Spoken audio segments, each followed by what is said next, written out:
13 worshipers were shot at Tree of Life. Only 2 survived, Dan Leger and Andrea Wedner. A year later, they are filled with appreciation. Grateful to still be alive. Grateful for the first responders who rescued them. For the medical experts who saved them. And for the community that's held them close. But when I recently met with them, rather than focus on themselves, they were eager to honor the memories of the fellow congregants they lost.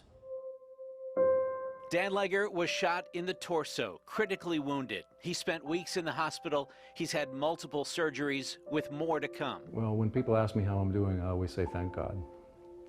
That's first. The sense of gratitude to be here, to be alive. And it's day to day. You know, today's a good day. There's some. Andrea Wedner was shot in the arm last October 27th. Her mother, with her at the synagogue, was shot and killed. Andrea's had 4 surgeries. So when people ask you, Andrea, how are you doing? Which I'm sure you've been asked a million times. What's your answer? I'm okay. I'm good. That may surprise people. Yeah. How do you account for what seems like a positive outlook? The community, friends, family, the support that we've gotten from everybody. Yeah, life's good. As the 2 who survived, Dan and Andrea share a unique bond, and they share a desire to keep alive the memories of those who were killed. At age 97, Andrea says her mother, Rose Mallinger, was sharp and filled with energy and warmth. She lit up a room and she made everybody smile, and she liked being social. She just loved life. Dan, your memories of Rose? Well, the apple doesn't fall from the tree. When I think of Rose, I think of the 2 of you together because that's how I knew them. Melvin Wax was 88. Some friends remember how he loved to tell corny jokes. Dan Leger knew another side of him. He was a very serious fellow, so it's interesting for me to hear he had a sense of humor because I didn't know that about him that way at all.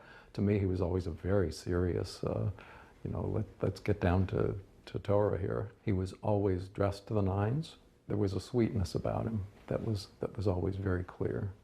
Sylvan and Bernice Simon are the couple remembered as always being together, true partners in life, married 62 years earlier at Tree of Life. On the 27th, when we walked in, they were standing in the back right at the door to greet us. She always asked about my granddaughter, and just loving, kind people. He had a very gruff presence sometimes. He could be really rough around the edges and just sort of tell you like it was. And his wife was the great mediator in those episodes where he was showing his gruffness. They were really a well-matched They were loving. couple. You could see Very she loving. took good care Very of him. Dan Stein recently became a grandfather. You knew that because he talked about it? I was overjoyed to have become a grandfather. This little guy, Henry, right, yeah. He was just so happy. Irv Younger was another proud grandfather, always showing off pictures and always sharing a funny story or two. Always the delayed punchline. You had to go through the whole preliminary to get to the awful punchline. Just a quiet, gentle, kind fella, and he had great hair. He did. Yeah, yeah. Dan says Irv had a special bond with the 2 brothers who were killed, sensitive to their disabilities. But everyone who worshiped at the Tree of Life building considered Cecil and David Rosenthal friends. I would walk in the chapel, and of course they were always there early, bright and early. And Cecil would say to me, "You look beautiful today," and tell my mother. One time he kissed my hand. He just was a good soul. And David was quiet. Although Dan says to worship alongside David was moving. To hear him pray, some of it was nonsense words, some of it was sort of pidgin Hebrew. It was from the heart. It was just totally from the heart. And David had confided in Dan a special fondness for the congregation's cantor. He would say, "I want to marry that Cheryl," you know? And then he said, "What does it mean to get married?" What's that mean, Dan? And so we talked a little about those things, but he was just this smiling, wonderful presence in the world. I miss David. Joyce Feinberg had recently become more involved at Tree of Life, joining the board. She was a lovely woman. She very kind and sweet, and she was always there early, and she had her own book, and she had pages marked with, you know, Post-it notes. Lovely, lovely lady. But I remember her smile. She just had this absolutely genuine engagement in her face and in her eyes and her smile that was just really beautiful. Dr. Richard Gottfried is remembered as a leader of his congregation, a big Pitt fan, and a dentist who often volunteered his expertise helping patients through Catholic charities. Dan and Andrea have since become close with his relatives. We've learned a lot about him through his family, which has been great. And they are all wonderful people, and we've just really developed warm relationships. The death of Dr. Jerry Rabinowitz, beloved by his patients, hit many hard.